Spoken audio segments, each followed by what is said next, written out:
Good morning, ladies and gentlemen. Tuesday, December 12th. You've tuned into the NFT Morning Show. Running the show Monday through Friday, 9 a.m. Eastern Time. Today, we are going to discuss yesterday's crypto dump and overnight recovery. We're going to discuss this week's upcoming mints, and we're going to be joined by the one and only Bagz from Kanpai Pandas halfway through the show to discuss what's going on in the Kanpai ecosystem. Got the big Karate Combat event this week that we're actually partnering up on. You're going to see the Nifty logo over there at the event, which is going to be pretty cool. Like the fighters will be fighting and you'll just see the Nifty logo, which is kind of cool. And I'm sure Kanpai Pandas will be very involved, much more involved considering their roots in the martial arts world. So it's going to be very interesting, to check it out. Before I go any further, Easy, how you doing this morning, amigo? Life is good. Still have a slightly sick dog here, so going through the fun joys of that, but no, can't complain. Market feels alive. AVAX is up. Life is good. How are you? Is the little guy doing okay? Yeah, he's fine. He's getting over the bend, as they say. He'll be fine. Well, yeah, last night I cooked up a bunch of sausages and fried potatoes. And Sapphire was so offended when I was just knocking down the sausages. She was just like, dude, like, what the hell is going on? I'm supposed to be able to have those. They smell so good. Very, very good sausages from a local butcher shop here in Brooklyn. It was pretty good stuff.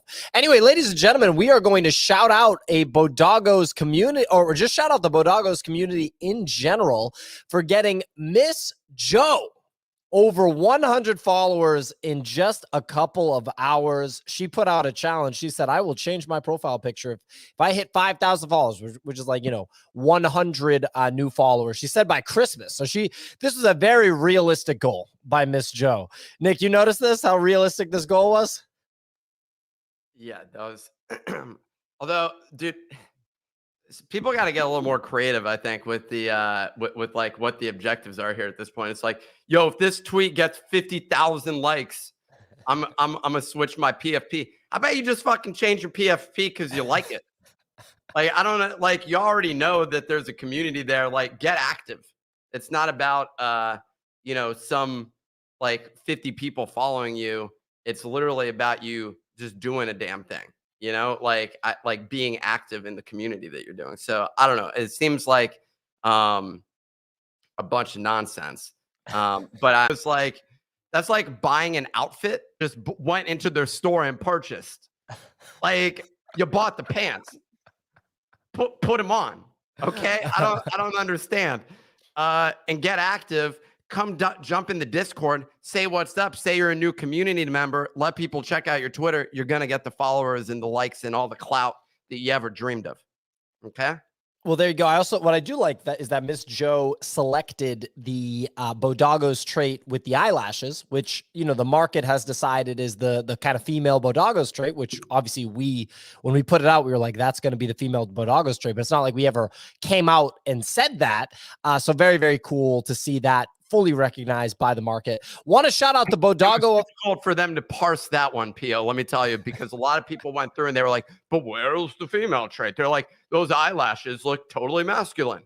So yeah. Hey, you never know. Ladies and gentlemen, BoDoggo of the day. Who is it, Nick? It's Universal. All right. So Universal, aka at Nick Laus. The BoDoggo of the day? No, she got a shout out, but this is the BoDoggo of the day. Okay. Well, you just want someone brand new to be the BoDoggo of the day right off the bat, right after she changed her profile picture? We got an OG right here. I didn't realize she also gets a shout out. Most people don't get that. You don't get a shout out and then the option of being a BoDoggo of the day. She's gonna have to work a little bit harder in order to earn that reward position. I'm blanking on the word here. There you go. So Universal, also known as Nick Laus 412. So NICKLAUS 412 on Twitter. This weekend, they were able to get their first alien BoDoggo. And as you can see, it's a badass alien. He's got the BoDoggos banner. Love to see it. Very, very cool stuff. He's incredibly supportive in the community and is constantly retweeting and welcoming new BoDoggos community members. You see him retweeting Einstein right there. Of course, he retweeted the Miss Joe. He retweeted Shy, longtime YouTube listener. Really, really cool guy. Community member, just supportive. Yep, exactly. Holding from a distance, sitting on Twitter, giving those retweets. So good stuff, Universal. You got a badass BoDoggo. Really good stuff. And Dude, thanks speaking for of, lifting that thumb, man, and clicking it back down. Thank you for doing that multiple times on behalf of the community. I'm a security, but you know, you just got $20. yeah, it's a tiny bit of money, you know, karate token, but you know, Karate Combat is a really cool organization. I mean, you've heard me talk about it on the show before because it's like an actual legit martial arts promotion, and that has a big fight this weekend. But they have crypto baked in, so you can like do stuff with karate token. Go ahead, Clemente. I claim my karate and I can use it to bet or pick whoever I think is going to win for the upcoming fight this weekend. Exactly. It's very, very cool. And it was awesome to be able to share it with BoDoggos. We hope to continue to partner with Karate Combat moving forward. You have until Wednesday to claim it. So, ladies and gentlemen, before we get into the show, just want to throw one more thing out there. If you're a BoDoggo and you have questions, and you're in the Discord, you should ask me, Nick, or Easy. That would be, or Clemente. Those would be the right people to ask questions to. I saw some people DMing me saying that they were asking questions to the mods. At the end of the day, the mods are in Discord, but not like operating the business from a day-to-day perspective. So just want to put that out there. You shouldn't be asking the mods, you know, questions about like merch and like day-to-day operational stuff, but rather ask me, Nick, Easy, or Clemente. So just want to throw that out there. I don't want anybody to get disappointed if they're asking questions to the wrong people. Anyway, just a quick shout out before we go to the newsletter. The partner of yesterday's show and today's show, Crypto Moments. Crypto Moments, the art collection documenting the 25 most influential and important moments in crypto and NFT history through artwork by 4 very, very talented artists. We had Seesaw from Crypto Moments on the show yesterday. His co-founder has 35 BoDoggos, so love to see a very high, you know, a big time BoDoggos whale, you know, running an organization and partnering with the show. The project contains a burn function, some really cool mechanics, and they're doing a very cool auction today that is a bucket auction. So if you listen to yesterday's show, Seesaw really gives a breakdown. It's pretty cool stuff. Seesaw, of course, a Spirit DAO member. So that's going to start today, 1 p.m. Eastern time. It's going to last for 24 hours. Go to cryptomoments.com to check it out. Really fun stuff. Going to be interesting to see what names pop up on that leaderboard. And if anybody, you know, well-known in the space ends up popping up on the leaderboard because of Seesaw's Spirit DAO connections and interest in the project. So why don't we just dive into this weather report? Signal, do we have you here? Damn straight. It's Tuesday, December the 12th. We got that market volume coming in at 29.6 million. Blur, obviously, highest at 23. OpenSea down at 5.4 with Solana at 6.4. If we look over the market leaders, looking at the top movers on ETH, well, not too much movement really is happening. But on the gaming side, Parallel Avatars holding 1.1 ETH floor, while Pudgy Penguins has pulled back down to 10.7. Over on Solana, Madlands continue to pull back. They're down another 5% to 190 Sol. Is this when you enter the collection? But the number keeps going up? Who knows? Tensorians up 10% to 120 Sol. XRD Gods up 200% to 20 Sol. And Cups, they're up 130% to a 3.5. So over the past 24 hours, got the top 4 stories. Well, number one, despite the lack of action on the NFT side, the clear winner of the day on crypto is Parallel. Their avatars up to 1.1 ETH. It's a new all-time high, along with the Prime token. We've been talking about this for a long time. That's up 15% to $9.3 with a fully diluted market cap of over $1 billion. Onto the art side of the market, you might have missed it if you were sleeping, but Xcopy introduced a surprise burn function for his Max Payne collection. We all remember that minted out on Nifty Gateway last year.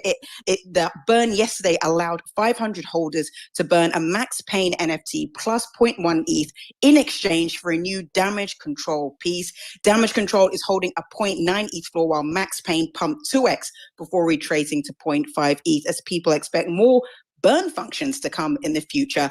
Over on the art side again, but this time it's Jack Butcher his Oviators that allows holders to claim a physical pair of sunglasses and a new generative art piece in next year, has ended up selling 1,717 NFTs for 0.11 ETH each. Once the mint window closed and Jack Butcher shares some rough drafts of his generative collection, those Oviators saw a pump to 0.2 ETH and now holding a 0.18 ETH floor. So that's been a 60% gain for those who minted. And then lastly, over on crypto, the bleed stopped yesterday afternoon as Bitcoin, Solana, and Ethereum slightly recovered their losses. AVAX, however, has continued to rip to 2023 new highs. It reached $42 as the Avalanche community is calling for the price to flip Solana. That is all for the weather report. It is back to you in the studio. I love it. I love it. Just flip whatever has a slightly higher number than you in crypto. I absolutely love it. Probably, maybe not wrong. I don't know. Yeah, probably wrong. But anyway, really fun stuff. Those glasses from Jack Butcher also have a generative art project with it. I also wonder the simplicity of his art, if he's like secretly laughing at the audience that's spending all of this money, basically. Like, I wonder if like deep down he's just like, I mean, he has made this iconic shape now. But I do wonder sometimes, like, he's done a great job. He's phenomenal at visualization stuff, and he has been for a long time. Anyone in retail is saying, yo, you just sold $500,000 of glasses. Like, that's pretty, like, if you've watched Shark Tank, if someone comes in and they're like, well, we did $500,000 in sales last year, the sharks are like, what? You did once you're over $1 million in sales, like if you're at a couple $1 million, they're like, oh, you're legit. Like congratulate. They like congratulate them. They literally like Mark Cuban, and they'll like give him a little like they respect it when you're doing revenue. This guy's gonna drop. He'll be up to like 100 million in revenue after like another 18 months or something. Easily. If he isn't already there, $100 million, you think? Like in terms of lifetime crypto revenue. Easy. Do you disagree? Direct primary revenue from drops? How much is Ferocious at? I don't think he's at that much. No, but I think Jack's gonna outpace $100 million. How much has Damian Hirst done in lifetime revenue? Well, I mean, the Damian Hirst is like a totally different conversation because he's doing like traditional art stuff. But I mean, if you add up all the revenue from last bull run, Jack Butcher, and then all the revenue from this one, I'm saying it'll clear 100 in the next 24 months. Do we know how much he's done so far? I think a lot, dude. I think over 10. Okay, well, you're just throwing out random numbers, basically. He sold a lot of stuff. The Opepins were free, and the checks were what, $7 each. So those two haven't made too much. There were royalties attached to them, but there were royalties. There's some volume on that stuff. Okay, but we're just throwing out random numbers. 100 million is him competing with literally Bored Ape Yacht Club and Bored Ape Yacht Club made 100 million just on mutants. Okay. The royalty on checks, for example, by the way, is 0.5%. So it's not a ton. So 0.5% on 57,000 ETH. Why not throw out an estimate of $10 billion, Pio? Like just make up fucking numbers at this point in time. 24 months from now. Easy. I do think he reduced the royalties on that, though. I believe it was like initially during that rise, it was still enforced, and then he like took it down. But so it's like, so even more headwinds against Jack Butcher. No, yeah, it's got to be at least 190 million. So he's made at least $100,000. Like at this point in time, he's making like a decent living. I do not see this as being something that people are like, that's not possible. Like watching 24 months, they're going to be like, wow, he really cleaned up. Well, he did a couple Sotheby's drops for like 15 million a pop. Holy, like he's almost at 100. Oh my God. Pretty funny stuff. Anyway, look, ladies and gentlemen, he made 50 million basically. So there you go. So there you go. You got another artist that's already at half of the number that I said. And I'm saying that I'm betting that the other one will outperform. Anyway, I didn't expect that to be something that really struck a chord. One of the most successful artists in the entire space doing something that a ton of other people in the space have already done. Pac did nearly $250 million. Well, yeah, he's ridiculous. That's the biggest scam artist of literally all time in the NFT space. Just a master. And all of the people walking around calling that guy brilliant, he was brilliant for taking your money and making you look like a dumb idiot. Like that was basically making you regret your life decisions. I think that that's basically what was going on there, but I don't think Jack Butcher is a scam artist. So no, but I'm just, it's just another artist. So funny thing is Pac has one drop, this collab drop with Trevor Jones. Maybe Clemente can quickly pull it up. It's Pac and Trevor Jones. And that's the only drop where I'm like, well, damn, like Pac's actually like really good. Like there is talent there because I mean, he sold a blank, a white square. Remember, he sold a white square, but look at this and one. the circle. And a circle. This one, and I think it's going to move if you let it go. I could be, there's some that move, I'm pretty sure. It's 20 seconds. Let it keep going. Or it's going to like switch or something, or maybe it's a different, there's so many pieces in these early Nifty Gateway collections, and it's hard to find the individual one. But basically, Pac took the someone said Pac is the reason I had to get a job again. That's kind of funny. Anyway, Pac took the Trevor Jones artwork and like layered it into one of the cubes, and this is like the one where I'm like, okay, like there's definitely like talent there, whereas the other ones he was literally selling like a white square. He sold a pixel. He sold like just a cube. This is the only one. But now that I'm looking at it, I'm just like, well, why do I remember it moving and stuff like that? It's really just like the pictures put on a cube with squares. Anyway, ladies and gentlemen, our daily digest, you can subscribe at thenifty.com. That's where we delivered the karate token to BoDoggos and the Nifty ecosystem members yesterday. Anyway, you can subscribe at thenifty.com. It's also posted to X. First story, FIFA announces a new NFT drop featuring a chance to win 2026 World Cup tickets, and will also be moving their existing collection from Algorand to Polygon. So Polygon getting some FIFA action right there. Next story, exiled DeGods pumped to over 40 Solana before pulling back following acknowledgement from Frank and the DeGods team on their historical value.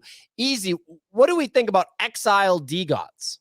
So they messed up the contract back in September of 2021, and these 2,000 were originally minted. They had to launch a new contract and airdrop them one by one to the wallets. These were the exiled DeGods. They've never actually been traded previously, and now they are.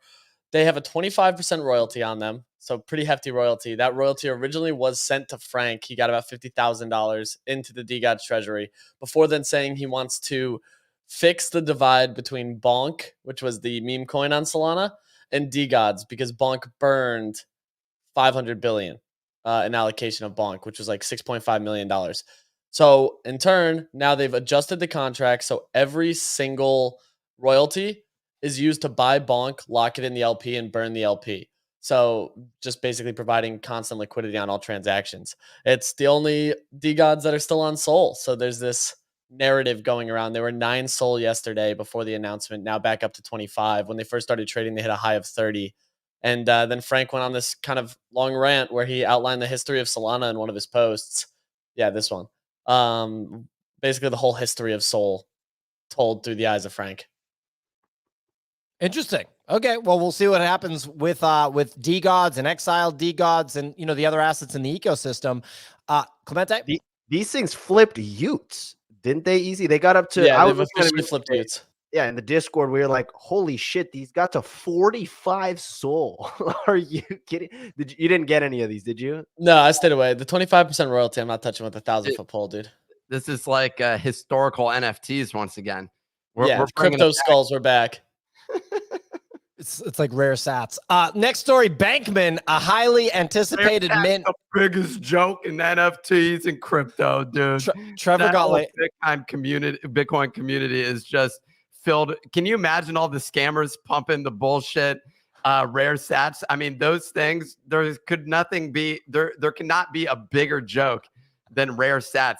These people are flipping pennies to you for like your grandma telling you that she's been holding on to that penny from her parent. So your great grandparents passed the penny down, except rare sats are like 15 years old and they have basically very little provenance whatsoever. those things just straight going to zero. Like, you just don't get it. That's the issue. You just don't understand rare sats. I currently own 670 rare sats. All of them are ones that SBF were trading for cash to Japan during his sushi roll trade. So they haven't acknowledged those yet. They haven't acknowledged those on chain. So I'm the first. I'm an innovator. Well, 100%, this is going to make its way back to my co-host of the Bitcoin show, Trevor Owens. He proactively brought this up in front of a live audience on stage at the Ordinals event at Art Basel. Just proactively brought up that Nick doesn't understand rare sats. Like, nobody brought up Nick. Nobody asked about Nick. And Trevor just brought up Nick, which was pretty damn funny in front of an audience. That they're the people. So Bitcoiners were already members of a cult. And then there was this subcult that was generated called Rare Sat Fans and Collectors. And these people, they're some of the biggest crackheads you've ever seen, basically. Like, in terms of collectors, they don't, none of them collect like physical things. Like, that's just like something that's boom, makes no sense, basically. But they're definitely collecting these rare sats, and they're all about it, you know? And they will tweet all day about how rare sats make a ton of sense, and then take the picture of my BoDoggo and disrespect it by throwing it into a wood chopper, which that was pretty funny. That one was a good video, so I actually enjoy it. I'm frankly hoping that they do it again, and part of my incentive here is to just create another one of those videos. Yeah, basically, like is like do something more violent to my BoDoggo, you know? Just for the record, I do believe in rare sats having a place in crypto as assets. But when I see these like 2 Bitcoin sales, like someone paid 2 Bitcoins for like 1 rare Satoshi, I'm just kind of like, I don't know if that one's going to age that well in me. It's just, that's a tough one. You're exchanging like a lot of money for not a lot of money in that situation. So I don't know. Anyway, next story. 5 senators have co-sponsored Elizabeth Warren's anti-crypto digital asset anti-money laundering act. So Elizabeth Warren is not stopping. I mean, good God, she just sends it. Man, she has been in office for such a long time. I feel like my whole childhood, I grew up in Massachusetts. My whole childhood, she was around. Yeah, I don't know what it is, but someone pointed out she makes $200,000 a year and she's worth like $400 million or something like that. So there you go. $400 million. Here's another thrown out number. You tell me Elizabeth Warren net worth. Search it. How much? $12 million. That's wrong. You're coming up with search it on Twitter. Millionaire? No, I saw 280 million, I believe. 280 million. I saw 410 yesterday at one point. The number just kept getting bigger, dude. All the politicians are worth hundreds of millions of dollars. There's one guy that's like degen trading Microsoft right now with call options. I see another one here that says, what's this one? Salary 285K, monthly income 400K. The person that posted this is out to lunch, so I can't really and she said $67 million net worth. I can't really do that. That girl was the one that attacked us on Mario's space and was an anal specialist. That was her until she literally on OnlyFans, ladies and gentlemen, on OnlyFans. And then suddenly switched her profile to being an expert political commentator.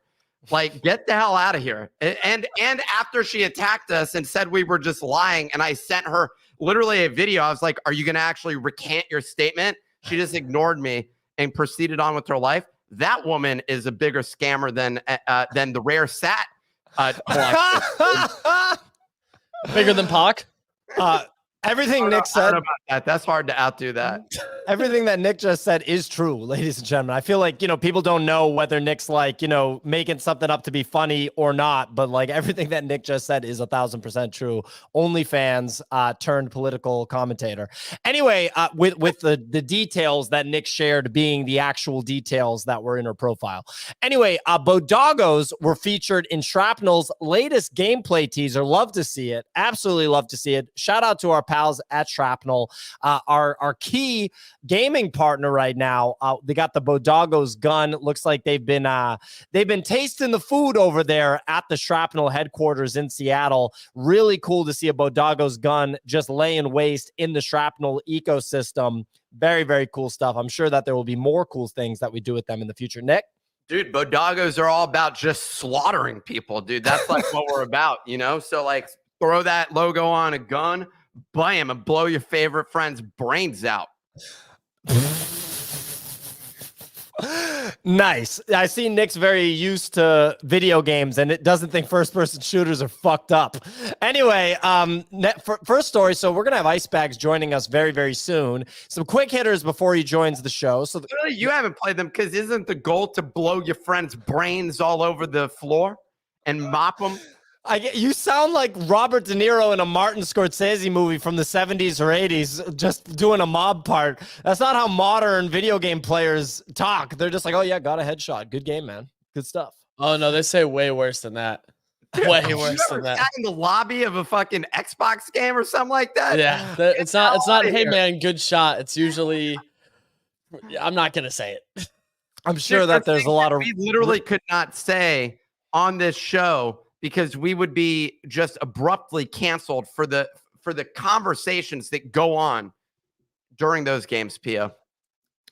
So Bagz, Clemente, Bagz, he's pinging us. You got it. All right, cool.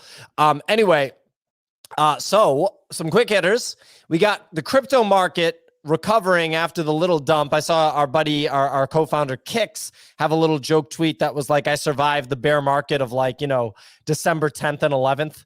Like the 2 days where the market went down in this stretch of just cooks. Meanwhile, we saw Immutable X, which we had discussed on the show the other day, and AVAX, which we've been discussing on the show, basically reprice. They're just going up still.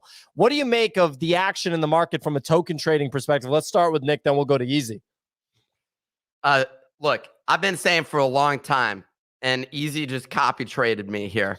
Q3 2023. We're going to start seeing the market turn around. I'm looking at Solana. I'm looking at Avalanche. Those are the two main tokens that I'm looking at. We're just going to see things turn around. And I've just been DCAing this entire time. I'll be DCAing up to $100 with Solana. In all seriousness, during the bear market, what turned you off to the idea of DCA? Turned me off? Well, I mean, like you like to take the big swings, you know what I mean? The big, like send it. But I'm wondering, like next bear market, do you see yourself DCAing? I don't think that anything turned me off from DCAing. I think the biggest thing was when I first got an expensive rent, I needed cash. And so I took a lot of money and I felt more comfortable having cash in the bank. So that had nothing to do with crypto. And then I started putting money into bonds just because I was like, well, they're getting like 6% yield right now. And Kicks out here just talking smack, saying that DCAing's for people with low testosterone. And I kind of agree, because here's the deal. I just sniped those bottoms with big bags. Pio was talking about when I remember you still owe me a ton of money because I called the literal bottom of, was it Solana? Yeah. That was like, you called the $8.60 bottom, Nick? No, it was he called it at like $17. Okay, it was lower than that. And no, it wasn't. It was literally $17. It was okay. We checked the tape, Clemente, and basically it was definitely lower. And Clemente, you don't even need to check it because you already know that Pio's just making up numbers. We've already seen it throughout this entire show. Oh, she's worth $500 million all of a sudden. Okay? Like literally is though. No, she's not. I'm just saying, if she was worth $500 million, that would be like a pretty monumental situation. I just think that that's like a ridiculous quotable.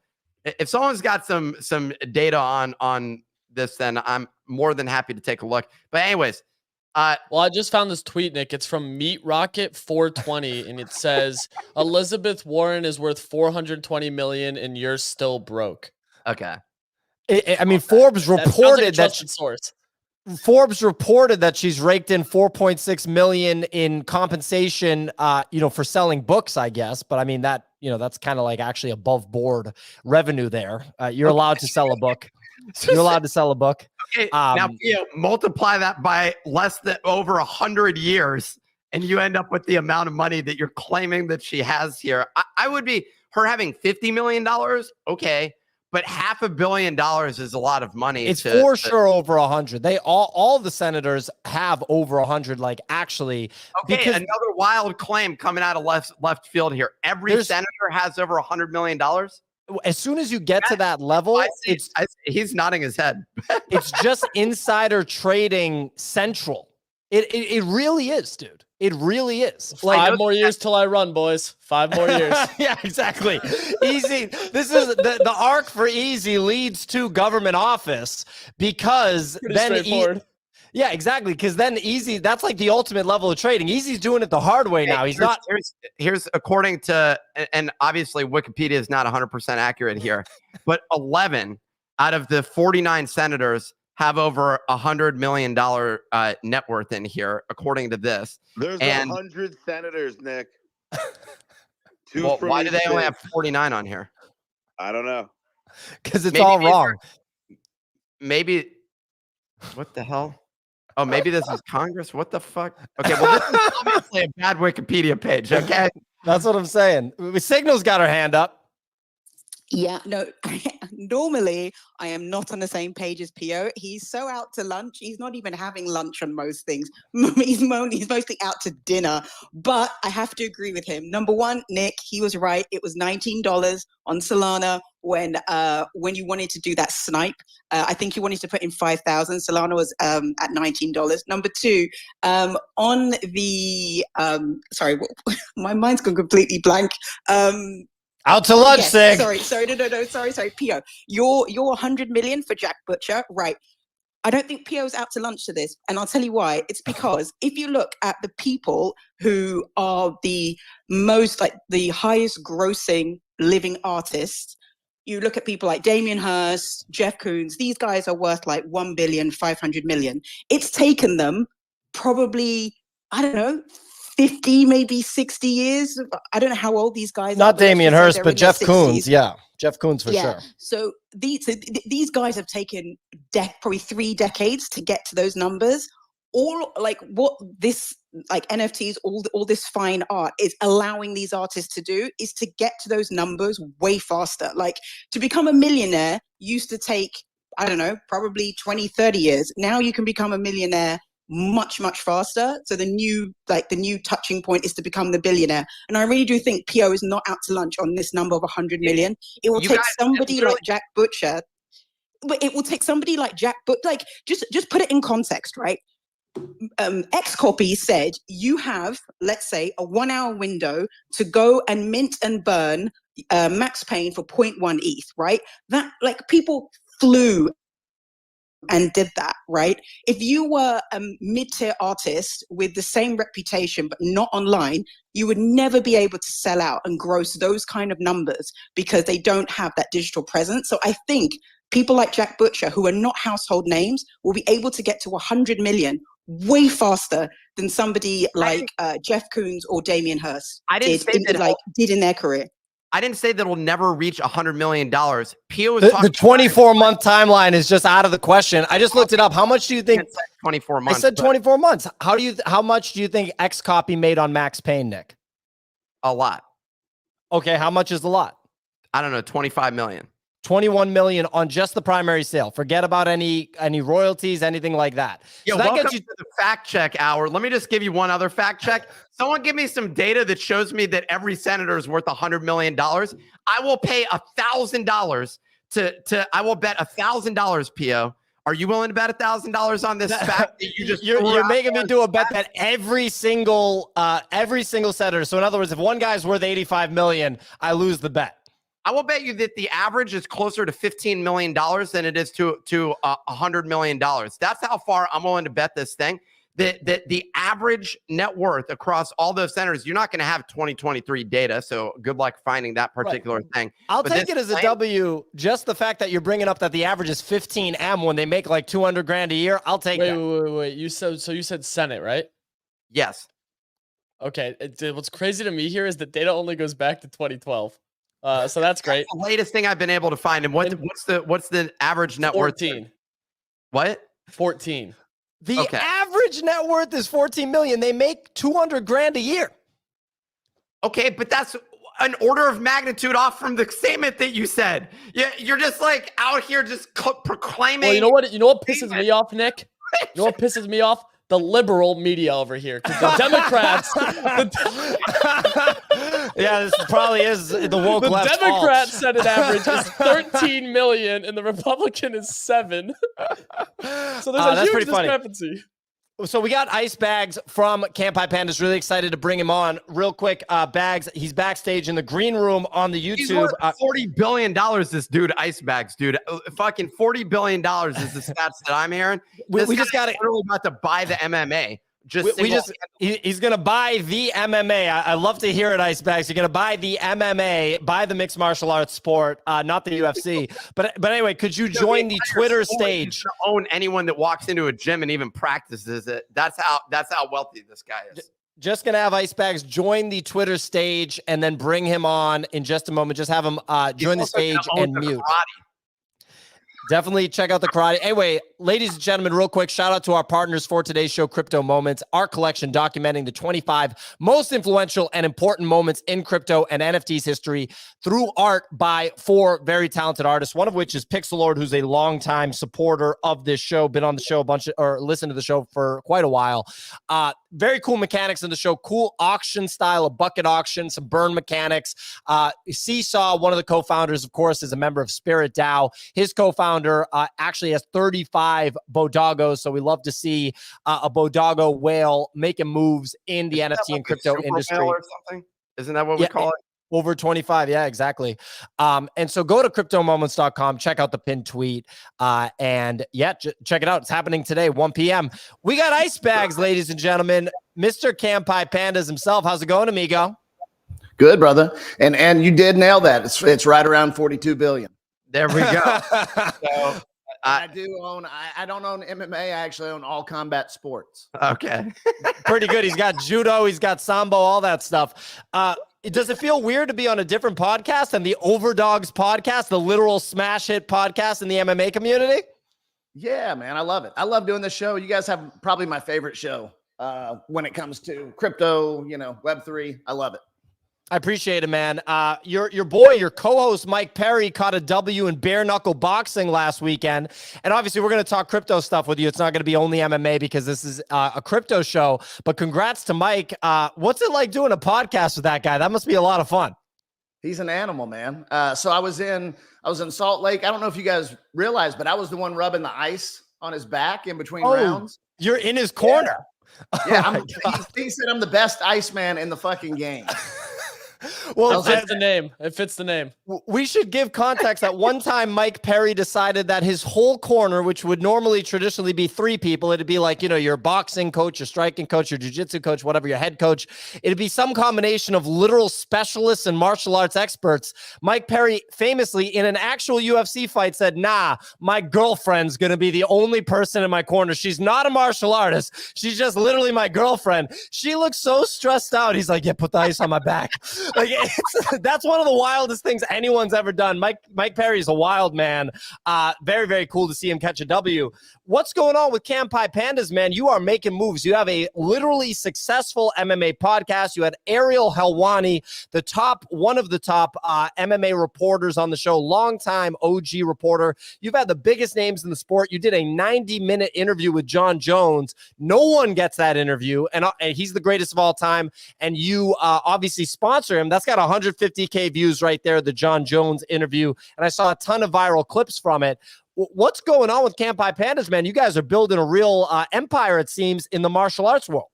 Yeah, for sure. I mean, if you look at obviously the OverDogs podcast has exploded.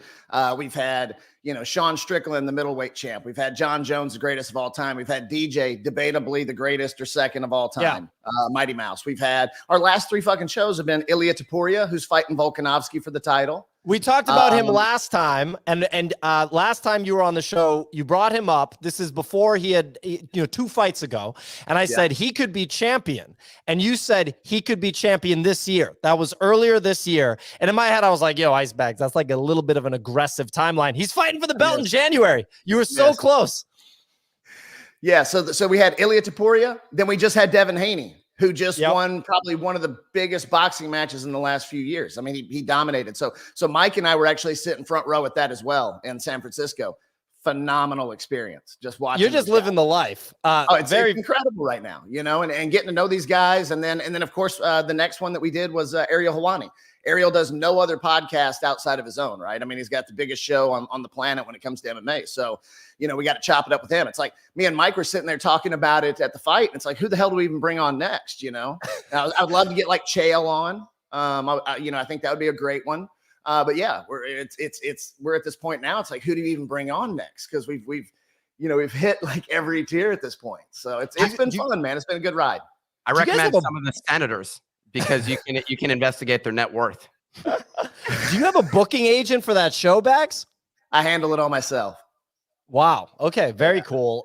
And you know, on one episode with, I think, Sean Strickland, he asked, because he like probably just, I mean, that guy's wild. He didn't know where he was, but I don't know what he was doing. Anyway, no disrespect, Sean Strickland. Don't kick my ass. Anyway, you said when he asked you what you do, you said, I have a streetwear company, is how you described Kanpai Pandas. Can you talk a little bit about that? Like saying that it's a streetwear company? Yeah, I mean, look, I would say in general, it's probably more of a media company at this point. You know, we did start off hard with the clothing. That's kind of what broke us into the MMA space. But it's obviously evolved from there, right? And the thing is, it's like media company is a much bigger opportunity, much bigger exposure, you know, across the board. But the clothing has definitely helped lead us into that because everybody in MMA now recognizes the logo, right? Because we're on everybody. I mean, we're on 25 of the top fighters. We've been in the Bellator cage twice on Sergio's shorts. We were on Devin's shorts in that fight against Regis. We were on Liz Carmouche's shorts in the cage. We were on Mike Perry's shorts in the cage. I mean, it's definitely kind of been like the lead in. I'm curious about that actually, because I was discussing this with Pio yesterday about metrics that matter for a business and how important that is. If you look at Pudgy Penguins, for example, their Giphy performance is like a metric that matters when it comes to especially their communication. Is that how, like, have you just been like solo focused on being like, we need logo exposure on like different players? Is that what you're thinking about? And what are the metrics that actually do you view that matter for your business?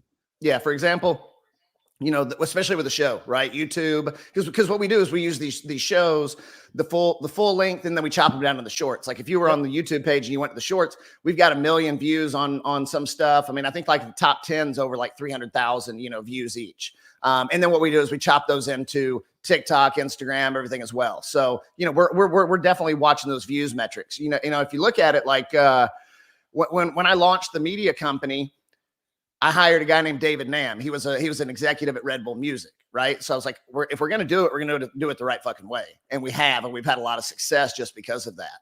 But yeah, that's definitely a metric we look at. The first thing was like brand recognition with the logo, right? And then we say, okay, well, now you understand, you recognize the logo, and then we have to tie that to the company would be the next step, right? And then the next step is, how do you introduce and how does it benefit, your holders, right? It's kind of this, it's essentially the same approach that Pudgy Penguins has, just in a very different arena, right? More adult, sport related arena. And so we launched kanpaimedia.com, I don't know, maybe a month ago, 6 weeks ago. And part of that is, we've got all of our audio, video, but then we've also got a Web3 section where we make our updates. So that way you can stay updated, as to what's going on with the community. And you can learn about like what the project is itself. Wow. I mean, Nick, do you have a follow-up question on that? This is up your alley. Yeah, doing a real scalable media job. Real quick, Clemente, if you could pull up our short. So I see you have a 1 million view short. It looks like it was Darren Till. That's a lot of fun.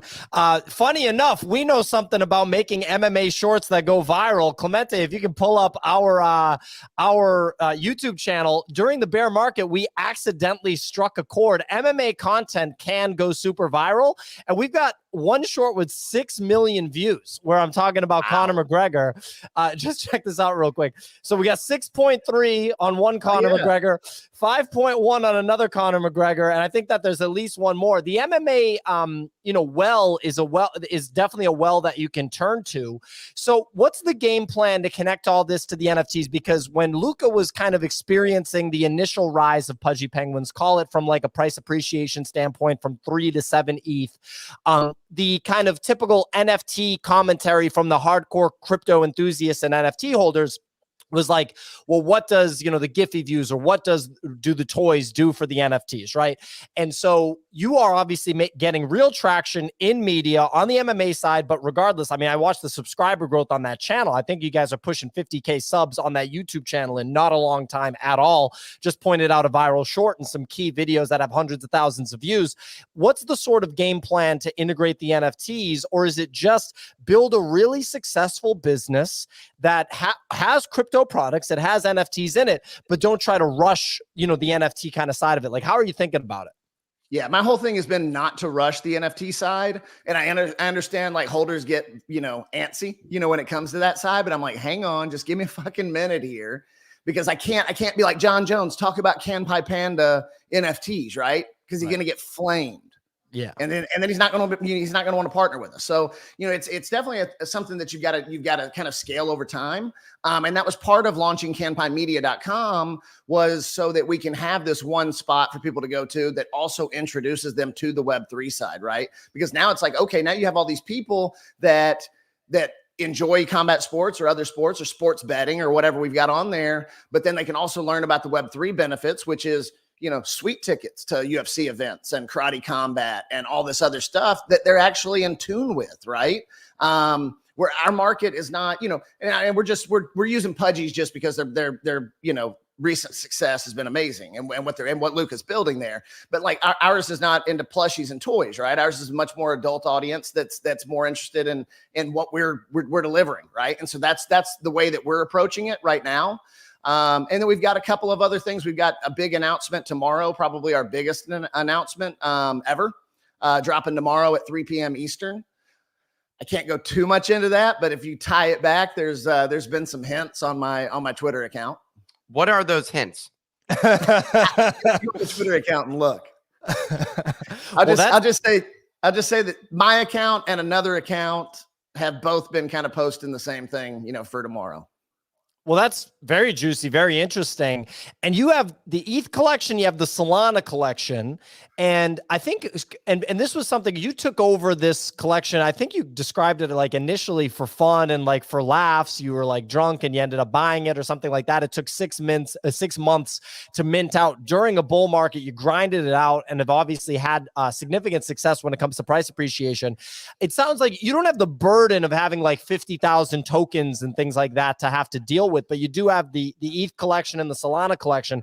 How do you think, I'm sure you're happy about having some Solana exposure now, given the attention that's on the Solana or the Solana NFT ecosystem, but how do you think about the two collections? Yeah. So the thing is like, once the layer 0 bridge is done, which will be, some point next year, they can move up, between. So if my holders want to go to all of them want to go to Solana, they can, or if they want to leave Solana and go to ETH, wherever the liquidity is. I mean, that's the cool thing about, truly being omni-chain versus being, multi-chain and just moving moving the collection from one chain to the other. Is they have the freedom to do whatever the hell they want. And, we say this, like some of the people have been like, oh, well, they're grifting on Solana. We're not grifting on Solana. We came to Solana when Solana was fucking $18 and nobody wanted to touch Solana with a 10-foot pole. We took that calculated risk and they told me, you're not going to mint out at this price, because we had this issue of like, we had a decent floor price on ETH, right? And I couldn't like just mint it really cheap on Solana because it wasn't fair to the other holders. And there's a massive issue there. So we actually minted it. I forget what the number was, but it was like by far the highest mint ever on Solana. 65 Solana was what it was. Yeah, on the low right? side of the Dutch auction. Yeah, which is crazy. Insanity. Everyone thought it was wild. Insanity. Everybody told me it's not going to fucking happen. It's not going to happen. I was like, watch. And that was at the bottom, dude. Wild. I mean, we also minted BoDoggos literally on the day that Robinhood delisted Solana. It was less than 1/10 of that price. it was a tough time. I love seeing people make those Bagz, bets. I have a question for you on this though. So the Solana collection without layer 0, do you still get all the same benefits as the ETH Yes. one? You do. Absolutely. Okay. I just, Yeah, absolutely. as someone who holds one, because like obviously there's some price discrepancies since you can't bridge them back and forth. That was something I've always been curious to just get confirmation on. Was like, I've always said that they should basically trade the same because you get all the same perks. But for some reason, the Solana one does lag due to what I think is the lack of layer 0 support at this moment with the inability to bridge to Sol. Yeah. So what's interesting is there've always since inception, there's always been these arbitrage opportunities back and forth because we minted on 8 different chains, right? And we minted on fucking shit that nobody was using, like Phantom, Optimism, BSC. Like nobody was even using this stuff at the time. So there was always like these ARB opportunities. So over that 7-month mint out period, which drug on forever, there was a lot of people that made money on the ARBs, right? Every time something, it would go up on ETH, they'd buy one and they'd mint one on Phantom for $400. They'd move it over and sell it higher on ETH. So it's interesting. It's going to be really interesting to see. But here's the thing with Solana and ETH, because most of them now have migrated to ETH. Most of the collection has. So what happens is if Solana, like first Solana spiked and then ETH caught up. And then ETH spiked, and then Solana kind of caught up. So they are somewhat mirroring each other, but I also do think it caps it a little bit. Yeah, I mean, because there's two kind of going back and forth, right? And that won't be the case once the bridge is opened up and people can move freely. In terms of, I'm curious on the NFT side because this is something we discuss internally all the time. What is like, well, what is the offering beyond just the collectible thing? NFTs are such a weird sequence in terms of how you execute on the business because it's not like in the traditional IP space, for example, you'd have a movie out there first and then it becomes a cult classic or it becomes literally a hit movie or something like that. And now you're selling the merchandise, you're merchandising it afterwards. Right. In the NFT space, we merchandise before we've created literally anything, which is like the craziest direction. How are you thinking about that in terms of like what like, because everyone says like, what's the utility? What's the value associated like that? But if you went and bought a Star Wars figurine, you're not saying what's the utility of that thing. You're like, I love Star Wars, so I bought that figurine. That was the bottom line. But now instead we sell the figurine and the digital figurine, and then we say, and then people come back and they say, well, what's the utility? You could probably create an entire movie and they'd be like, yeah, but what did I get out of it? I mean, that's always going to be the case, right? But I did tweet this out at about 11 o'clock last night. And I said the new meta in NFTs is building the business first and launching the NFT next, right? That wasn't the meta last run. I think that's truly the meta this run.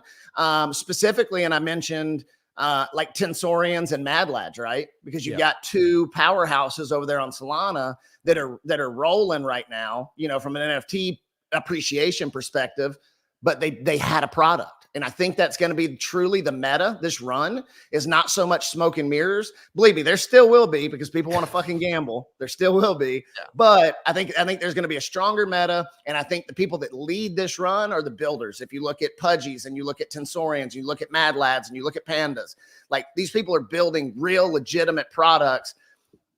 Some of us are reaching out into the Web 2 space more than others, but some of them have, you know, incredible Web 3 products that they built. I couldn't agree more. I don't know if the business comes for, well, yeah. I mean, in our case, like we had a content business, but with a few months, basically, like it wasn't like we were around for a long time when we dropped our first NFT. I think one of the things that we've seen on the Solana side, we have these conversations internally, but I also just see it from the community and conversation is saying, look, if you go over to Solana, there's not really a whole ton of projects that you can point to where any of them have any legitimate business whatsoever.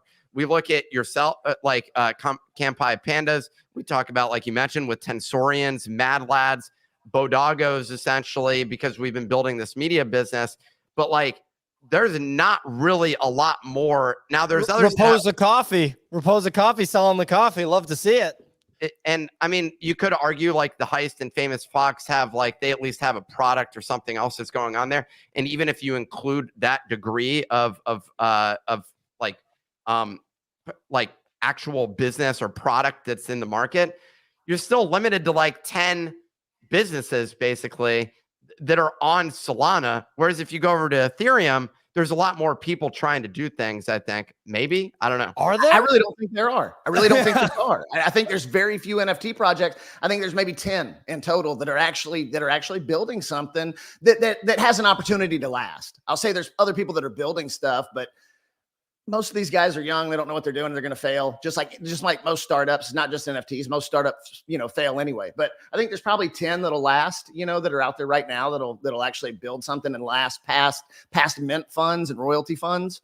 I mean, as we're scrolling through, I feel like you're right. I mean, look, yeah. Because I'm thinking you got Oh shit. Gaming companies are like a popular thing that's going on. But here's one thing I love to see, and I hate to cut you off, but here's one thing I love to see now is actually these projects catching love from a price appreciation standpoint. Because when we were getting no love at all, and we were building all this shit, right, and we were getting all this exposure, and it was like, well, they don't want real product and real development and real execution. They want hype. Right. And if you look at like what the DeGod cycle of where they spiked, right? Like they want the hype and they want what's coming next. Right. But now that mentality seems to be changing a little bit in the market. And people are like, I'd rather bet on a horse that's gonna deliver. Right. And those are starting to pop more so than others. I couldn't agree more. I mean, almost like we're growing up. Yeah. I mean, theoretically, the same thing exists when you look at the top of like the blockchain, the blockchains that have valuable tokens. Solana, from that standpoint, it's slightly different in the sense that what you're looking is adoption on change, or on chain. Why did I say on change? But you're looking for like actual people to be building things, and so actual usage, aka like the team is seeing traction in market. Obviously, Bitcoin's an exception to that in the sense that it's just what it is. But I think all of the others, including Ethereum's popular because a lot of these things have been developed on Ethereum. I think Solana is going to continue to be popular because a lot of things are built on Solana, and the same thing goes down, downwards. That's the infrastructure side. But it's like, hey, if no one's using that chain, why the hell does that make any sense whatsoever? And a lot of these other tokens that are even on the chain, or on like ERC20 tokens and things like that, the same analysis is going on, is saying if it's not a meme coin, which we'll see it's pump and dump, what's this business doing? So it's nice to see that things are evolving. You've been getting the Kanpai. Is it Kanpai or Kanpai? Whatever you want. All right. I'm gonna go Kanpai, but the Kanpai Pandas logo is getting everywhere. And what's clear is you're building out this media brand.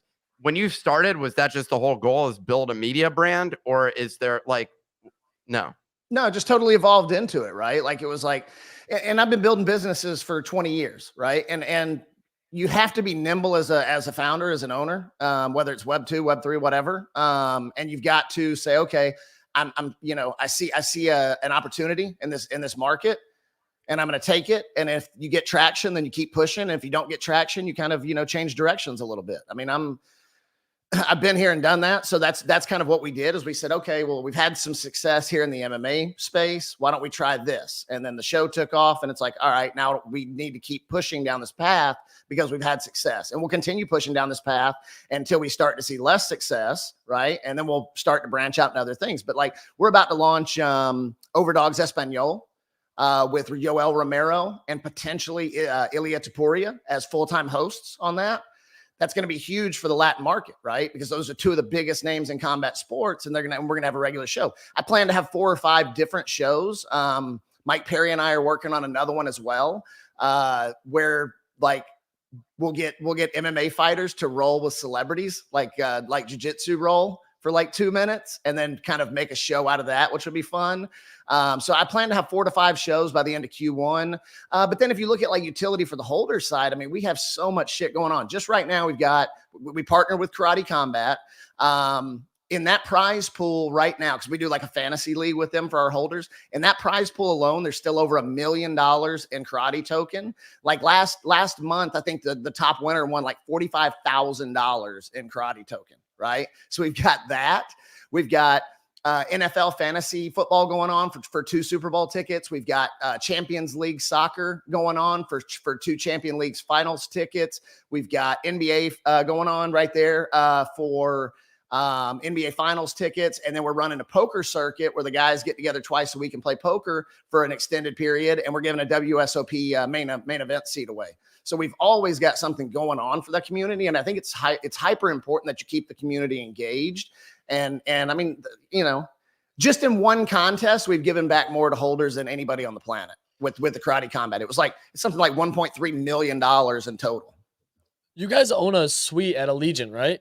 We do, yeah. Is that correct? So I thought we have access to all the football games, the concerts, etc. Wow. I mean, the Spanish language podcast with Yoel Romero and Topuria is awesome because you got the rising star in Topuria and the legend in Romero. And there's a real appetite for Spanish language MMA stuff because South America just really, like the Spanish speaking audience just loves MMA. I mean, are you guys making significant money off of the podcast yet? Like revenue? It's not bad. It's not what I'd like it to be. But we've also got another product rolling out in probably end of Q1 of next year that we'll be using as kind of like the advertiser for the podcast. That's going to make us a hell of a lot more money than like steak would. Well, I mean, that's awesome. That's incredible. Easier, Nick. Did you have a follow-up question? No, it looked like you. Oh, my bad. I'm tripping. I mean, look, man, all this stuff is pretty damn juicy. It's like really exciting. You have your announcement tomorrow. I guess on the NFT side, just like last question, I don't know if the announcement tomorrow is more of like an NFT announcement or a non-NFT announcement, but like, do you see yourself having to put a major focus on the kind of crypto side of the business? Because the crypto side of the business, in my opinion, as someone that's been running a crypto business for 2 years at this point, is one of the hardest things. Because like you pointed out before, people didn't want products, blah, blah, blah. I see Gainsey over here responding to you. He's a big name on the crypto side. But like, for example, we built an entire platform. And really, when you kind of think about it, because it didn't have like a press this button and get money or have like you can gamble on this platform. It wasn't like, this viral hit the way like a Blur or like a Friend Tech was, right? And now just having like kind of a grassroots community movement has been incredible. And we're excited about, different crypto companies like Karate Combat. Obviously, we were going to go out there this week, but we ended up, just having too much stuff to do. Would have been cool to hang out with you out there. But how much focus do you put on like the sort of crypto side of the business? Like, is there going to be like some sort of evolution of the NFTs or something like that? Or is that just not that important compared to some of the other business stuff that you're doing?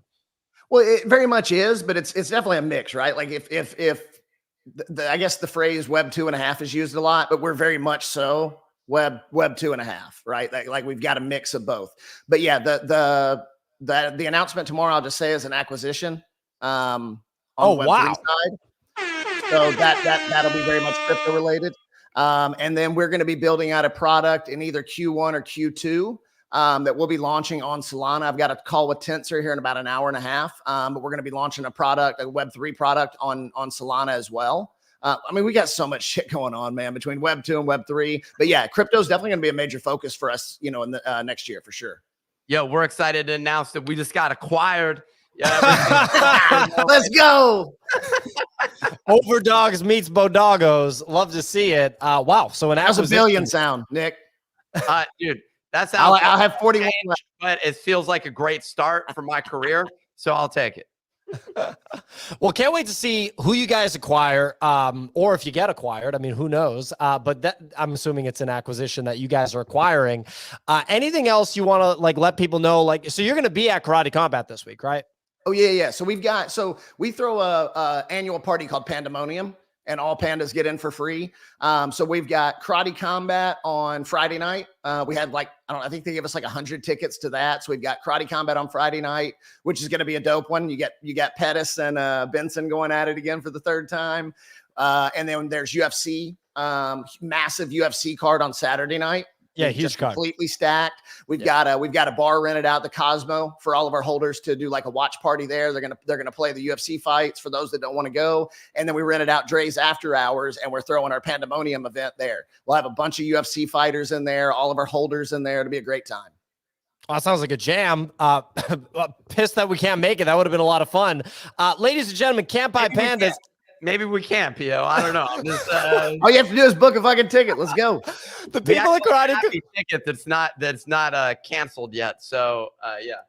The guys at Karate Combat would be like, what's your problem, guys? You're going to come. You can't come. Now you're going to come again. Anyway, ladies and gentlemen, check out Kanpai Pandas. Sounds like there's a big announcement tomorrow. That's at Kanpai Pandas on Twitter. OverDogs podcast, the literal smash it. Usually when I say smash it on the show, I'm saying it tongue in cheek because not that many crypto things are actually a smash hit, but this is literally a smash hit podcast in the MMA world. It's at OverDogs podcast. Obviously, if you're an MMA fan, that would be a good place to check out. Icebags Twitter handle is at Icebags_.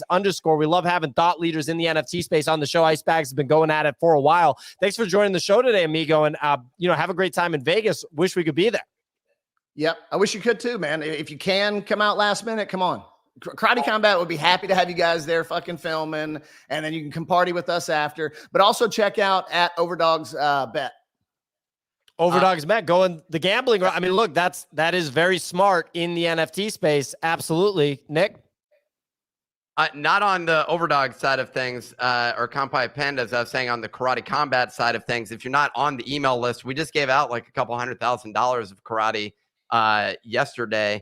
We're going to send another email out today. If you haven't been on the list before, you're not suddenly getting the token or the code today. But sign up and you'll be part of whatever the next drop is at the nifty.com. So if you're not on that, we're definitely we actually wish we were out there. Maybe there's a chance. I don't know. But he wants to go so bad right now. We'll have to see. Icebags, thanks so much for joining, man. Always a good time to have you here. Last time you projected that Ilya Tapuria would be the champion. Your guy, he's sponsored by you, right? Correct. Yeah, he will be the champion. He will beat Volkanovski in February decisively. That is a good get, man. You said it was going to happen this year. So close. February, that is going to be a fight and a half. That's going to be wild. Thanks so much for joining, man. Catch you next time. Of course. Appreciate you guys. Absolutely. Ladies and gentlemen, that's our show. One quick shout out to our partners for today's show, Crypto Moments. So that's cryptomoments.com. We had the co-founder Seesaw on the show yesterday. It's an art collection documenting the 25 most influential and important moments in crypto and NFT history by 4 very talented artists. So you can go to cryptomoments.com. Some of the mechanics in the drop, the bucket auction, the burn mechanic, the leaderboard are really cool. I mean, it does seem like these guys know how to structure a drop, and they've been working on it for over a year throughout the bear market. The co-founder has 35 BoDoggos. We absolutely love to see that. You see some of the most iconic crypto moments, hence the name, detailed in the drop. Really cool stuff. The co-founder started Bitcoin ATMs 10 years ago. He bought Bitcoin in 2012, 2013. Love to see it. Anyway, we love partnering with crypto native brands that are doing cool stuff in the space. It was awesome to have Icebags on the show for an interview today. We will be back tomorrow. Thank you so much.